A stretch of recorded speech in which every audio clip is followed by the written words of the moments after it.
Hello everybody, लक्ष्य के online classes में आपका स्वागत है। तो अभी आज के लेक्चर के पहले आपने देखा होगा मिमिक डायग्राम, है ना। अब मिमिक जब आप ब्लॉक डायग्राम देखे होंगे और जो कंट्रोल सर्किट का और सुपरवाइजरी कंट्रोल सर्किट का, तो उसमें मिमिक डायग्राम के साथ में एक कंट्रोल डेस्क भी था, है ना। उस डेस्क और अब उसके बारे में हम लोग देखेंगे, कंट्रोल डेस्क के बारे में। इसके पहले जो है आप देख चुके होंगे, जो लेक्चर होगा प्रीवियस लेक्चर आप देखे होंगे कि कैसे हमारा मिमिक डायग्राम वर्क करता है, ठीक है। उसको 2-3 बार आप देखिएगा। उस दिन भी मैंने बोला था कि थोड़ा डिफ़िकल्ट टॉपिक है ये, समझने में थोड़ा परेशानी होगी, तो एक बार में अगर नहीं समझ में आता है तो 2-3 बार आप इस टॉपिक को देखिएगा, इस वीडियो को, है ना। तो बहुत कुछ समझ में आएगा, बहुत कुछ क्लियर हो जाएगा आपका उस मिमिक डायग्राम में। और बाकी अगर नहीं समझ में आएगा तो सवाल पूछिएगा, आप जहाँ पे आपको डाउट होगा आप वहाँ पे पूछ लीजिएगा, है ना। तो आज हम लोग देखते हैं डेस्क, कंट्रोल डेस्क के बारे में। देखिए कंट्रोल डेस्क क्या है, जो एक मिमिक डायग्राम का जो सेटअप बना हुआ होता है उसी के ऊपर में एक डेस्क आप कह सकते हैं, ठीक है, जिसपे कि डिफरेंट काइंड्स ऑफ इक्विपमेंट रखे हुए होते हैं, उसको ही हम लोग क्या बोलते हैं, कंट्रोल डेस्क। जैसे कि देखिएगा कि control desk for traction power controller is a table, है ना। ये क्या है, एक टेबल है। जो मिमिक डायग्राम आपका बना था, आप ध्यान से देखिएगा, ये कुछ ऐसा मिमिक डायग्राम बना हुआ था। अब तो आपके विजन में आ रहा होगा, इमेजिन कीजिए कि कैसा था मिमिक डायग्राम, यहाँ था। और ये जो होगा कहीं ना कहीं इसके सामने हमारा क्या होगा, ये कुछ इस तरह से एक टेबल होगा जिसपे सारा इक्विपमेंट हमारा रखा हुआ होगा। तो ये हो गया कंट्रोल डेस्क, हमारा क्या हो गया, ट्रैक्शन पावर कंट्रोलर के लिए एक टेबल हो गया। अब this table is located centrally with respect to whole of the mimic diagram.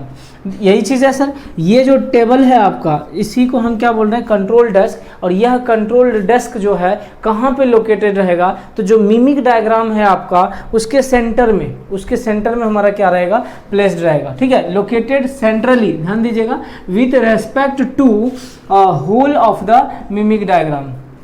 ध्यान से आगे देखते हैं। This mimic diagram is in remote control centre. ये जो मिमिक डायग्राम रहता है पूरा, ये कहाँ रहता है, रिमोट कंट्रोल सेंटर में, आरसीसी जिसको आप बोलते हैं, ठीक। This is provided with the following equipment. कह लीजिए यहाँ पे ये जो होता है, इसमें आप different kind of equipment placed किया हुआ रहता है। यहाँ पे जो आपका टेबल डेस्क बना होता है उस पर अलग अलग तरह के इक्विपमेंट हमारे रखे हुए होते हैं।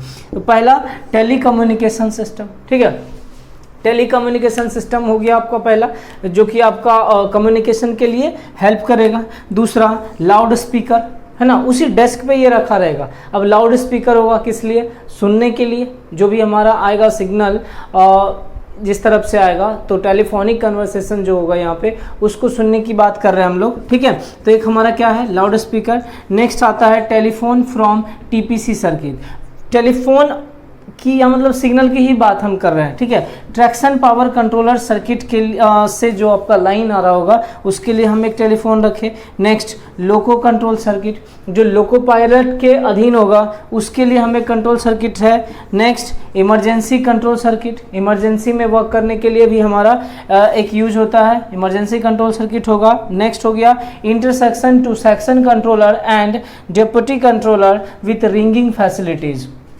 अब यहाँ पे भी हमारा टेलीफोनिक कन्वर्सेशन की ही बात है, जो हमारा कौन सेक्शन कंट्रोलर और डेप्यूटी कंट्रोलर रहेगा उसके बीच में हमारा जो टेलीफोनिक कन्वर्सेशन होगा उसके लिए हम लोग बोल रहे हैं ये चीज़, ठीक है। इसके लिए भी हमारा एक टेलीफोन ही रहेगा, है ना। नेक्स्ट, अब control desk is also has provision of 2 alarm cancellation की। इसके पास 2 अलार्म रहेगा जो कि कैंसिलेशन कीज के जैसा काम करता है। जो भी हमारा अनवांटेड सिग्नल होगा उसको कैंसिल करने के लिए हम क्या करेंगे, यहाँ पे इस कंट्रोल डेस्क का भी इस्तेमाल करेंगे। तो ध्यान दीजिए, इसके बारे में आपको एक्सप्लेनेशन नहीं पूछेगा, क्लियर। तो बस आपको क्या है कि कंट्रोल डेस्क के बारे में लिखना है और कौन सा इक्विपमेंट कैरी करता है उस चीज़ के बारे में आपको लिखना है ना। ये चीज़ आप आराम से लिखिए। अब एक एक करके इसका एक्सप्लेनेशन आपसे नहीं पूछेगा एग्जाम में, है ना। तो ये आप पहले इसको आप लिख लीजिए। 2 अलार्म कीज था, है ना, यो 2 अलार्म कीज आपके पास था ऑलरेडी, ठीक है। तो उस 2 अलार्म कैंसिलेशन की उसको बोल रहे थे हम लोग, अलार्म कैंसिलेशन की। उस दोनों में से अलग अलग वर्क है। एक जो है आप कह सकते हैं कि पहला है 1 अलार्म जो है to acknowledge and cancel any alarm tele signal receiving at a control centre. तो एक जो अलार्म कीज है वो किस लिए वर्क करता है कि जो आपका कंट्रोल सेंटर है उस पर किसी तरह का कोई टेली सिग्नल अगर आ रहा है तो उसको हम लोग क्या करते हैं, कैंसिल करने के लिए यूज करते हैं पहला अलार्म। और दूसरे अलार्म की बात करें तो second alarm provided with buzzer. दूसरा अलार्म जो है एक बजर के साथ प्रोवाइड किया जाता है। उस अलार्म में आपका बजर लगा हुआ रहता है, किस पर्पस के लिए, तो for acknowledging alarm of a low voltage of a battery. अब जो बैटरी लगा हुआ होता है आपका कंट्रोल सेंटर में, उस बैटरी में अगर आपका वोल्टेज लो हो रहा है, घट जा रहा है आप कह सकते हैं, तो उस पर्पस के लिए हम लोग एक बजर लगाते हैं जिसको भी हम सेकंड अलार्म के रूप में कंसीडर करते हैं। क्लियर यहाँ पे? तो दो अलार्म हम कैंसिलेशन के लिए यूज किए। अब नेक्स्ट कहते हैं कि also there is a provision of a red lamp indicator to draw attention of a TPC. तो आप ऐसा कह सकते हैं कि इसके अलावे भी हम लोग क्या करते हैं, एक रेड लैंप लगा हुआ होता है या रेड लैंप इंडिकेटर होता है जो आपका ट्रैक्शन पावर कंट्रोलर में जो इंसान रहता है, कह सकते हैं जो लोग रहेगा, आदमी जो ऑपरेटर रहेगा, उस ट्रैक्शन पावर कंट्रोलर के ऑपरेटर के ध्यान को आकर्षित करने के लिए कह सकते हैं कि एक हम रेड लैंप इंडिकेटर लगाते हैं, ताकि अगर किसी तरह का कोई इवेंट हो या एक्सीडेंट आप कह सकते हैं या फॉल्ट हो, तो हमारा ये जो ऑपरेटर रहेगा वह इजीली हम उसको देख के रेक्टिफाई कर सके। नेक्स्ट आपका है एक पावर सप्लाई। देखिए अब पावर सप्लाई का यूज क्या करते हैं, तो यहाँ पे जो पावर सप्लाई की बात करें तो यहाँ पे हम 24 वोल्ट डीसी पावर सप्लाई की बात करते हैं। किसके लिए, तो जो आपका अदर इक्विपमेंट होगा, जैसे कि आप बात करेंगे एफएम वीएफटी की बात कर रहे थे, तो उसको ऑपरेट करने के लिए तो कुछ पावर की ज़रूरत होगी, है ना, तो वहाँ पे आप यूज कर सकते हैं।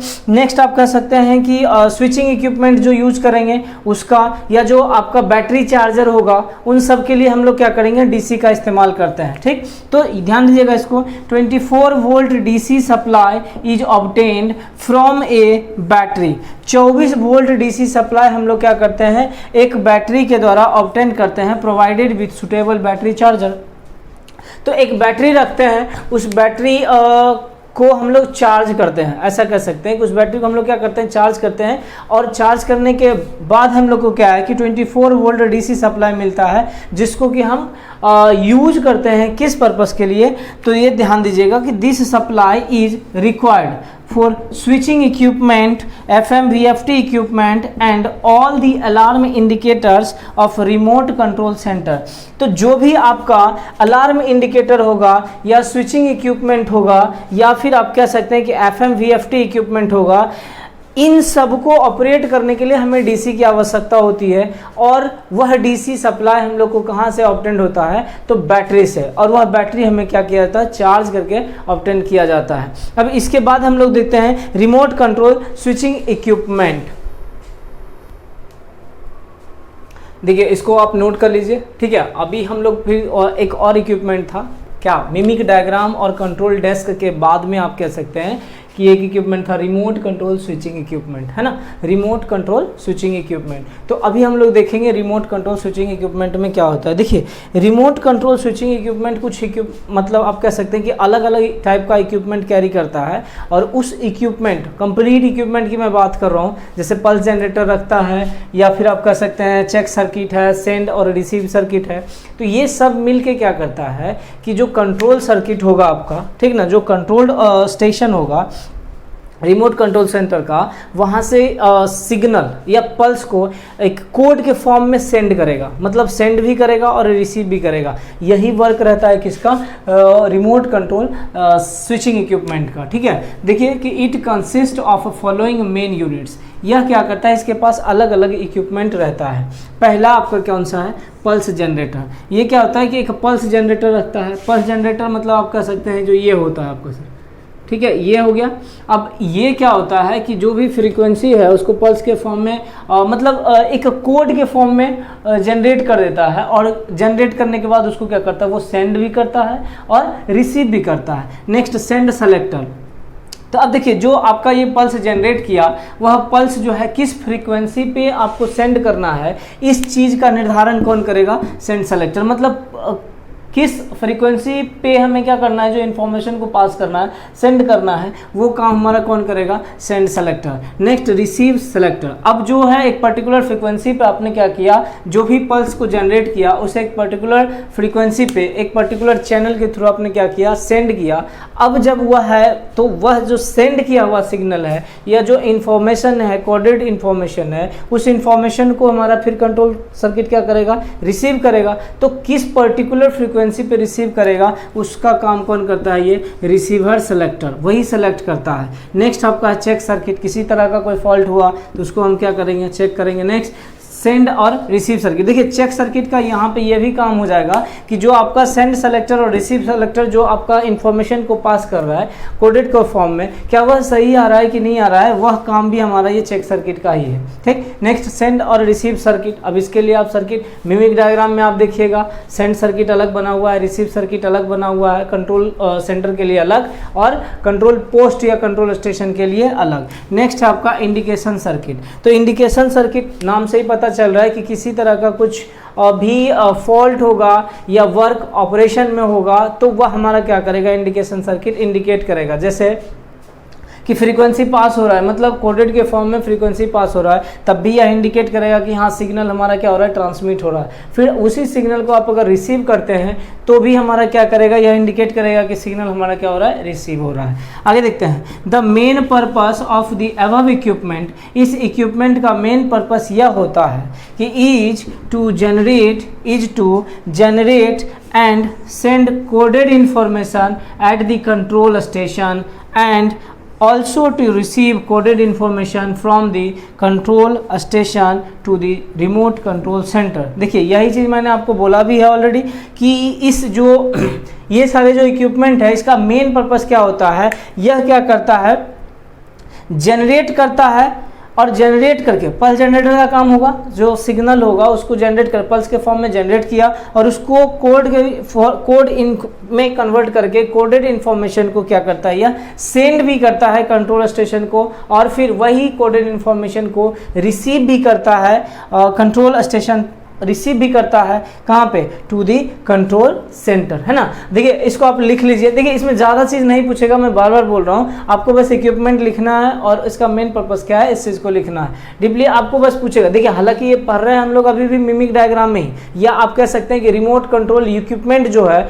उस रिमोट कंट्रोल इक्विपमेंट के बारे में पढ़ रहे हैं, है ना। कंप्लीट RCC जो है, जो आप पढ़ते रिमोट कंट्रोल सेंटर में कौन कौन सा इक्विपमेंट होता है, जो आपने शुरुआती में सुपरवाइजरी कंट्रोल में आपने जो ब्लॉक डायग्राम बनाया था उस ब्लॉक डायग्राम के एक एक पार्ट को हम लोग देख रहे थे। ठीक है, तो ये आपको उतना डिटेल में जाके नहीं पूछेगा, यहाँ पे आपको बस इक्विपमेंट के बारे में पूछेगा कि कौन सा इक्विपमेंट कैरी करता है। आपको ये ध्यान में रखना है, ये याद करना है और इसको ही आपको एग्जाम में लिखना है। तो आप पहले इसको कॉपी कर लीजिए आराम से। देखिए इसको भी लिख लीजिए।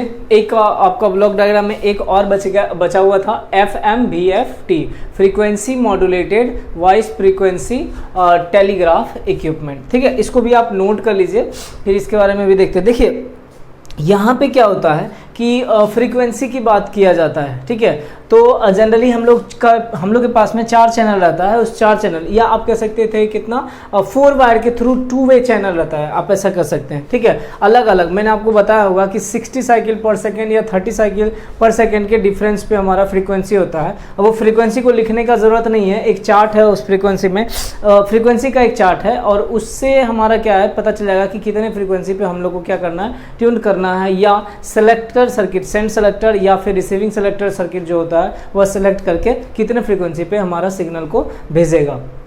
ठीक है, तो यही काम यहाँ पे होता है। तो FMVFT में क्या हो गया, frequency modulated voice frequency telegraph equipment. इसका क्या होता है कि this equipment provides 18 two way frequency modulated voice frequency telegraph channel for operation over 4 wire circuit. देखिए 4 वायर सर्किट हम लोग क्यों यूज कर रहे हैं, 2 सेंडर के लिए, सेंड सर्किट के लिए और 2 रिसीव सर्किट के लिए, है ना। तो यहाँ पे आप डायग्राम देखिएगा, जो आपका मिमिक डायग्राम का कंप्लीट डायग्राम आपको दिखाया गया है, जो कि मैंने बोला था कॉम्प्लिकेटेड है, इसको बनाइएगा भी मत। उसमें देखिएगा आपको दिखाया होगा कि 2 आपका सेंडिंग एंड के लिए होगा और 2 आपका रिसीविंग एंड के लिए होगा। ठीक है, तो यहाँ पे 4 वायर सर्किट है और उसमें 18 2-वे फ्रीक्वेंसी होता है ना।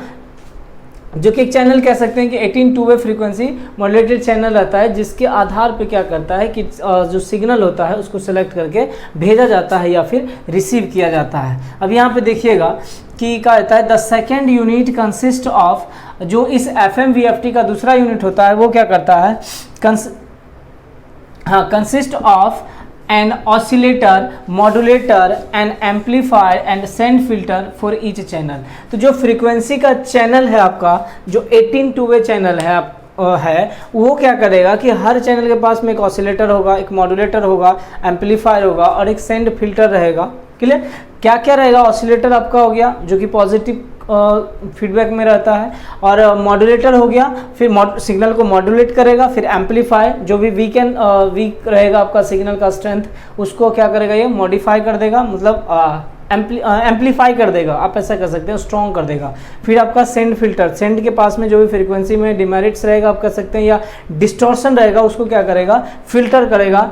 किसके लिए? हर एक चैनल के लिए।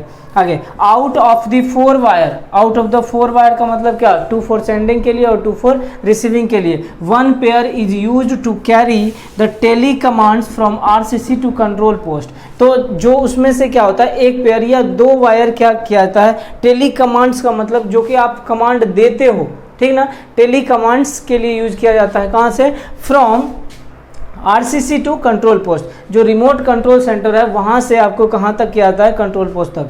और and this second pair is used to carry tele signals from control post to RCC। और दूसरा सिग्नल, दूसरा जो पोस्ट होता है आप कह सकते हैं, दूसरा जो पेयर होता है वह किसके लिए यूज किया जाता है, टेली सिग्नल को कैरी करने के लिए, और वह tele signal from control post से लेके RCC तक रहता है। देखिए, टेली कमांड जो है RCC से कंट्रोल पोस्ट तक, और टेली सिग्नल आपका फ्रॉम कंट्रोल पोस्ट से RCC तक। क्लियर है? तो इसके लिए हम लोग क्या करते हैं, फ्रीक्वेंसी FM VFT का यूज करते हैं। ठीक है, अब यहाँ पे देखिए आपको फ्रीक्वेंसी का चार्ट लिखने का जरूरत नहीं है सर आपको, और याद भी नहीं करना है उसको। ठीक, तो ये आपका था FM VFT, है ना। तो इस तरह से क्या हुआ कि कंप्लीट आपका रिमोट कंट्रोल यूनिट जो था आपका RCC, रिमोट कंट्रोल सेंटर आप कह सकते हैं, उसमें जो इक्विपमेंट यूज होते हैं along with the mimic diagram आपका कंप्लीट होता है ना। और यहाँ पे आपका यह चैप्टर भी समाप्त होता है। देखिए, ये मिमिक डायग्राम थोड़ा डिफिकल्ट है, मैं बार बार बोल रहा हूँ, इसको आप 1-2 बार देखिएगा,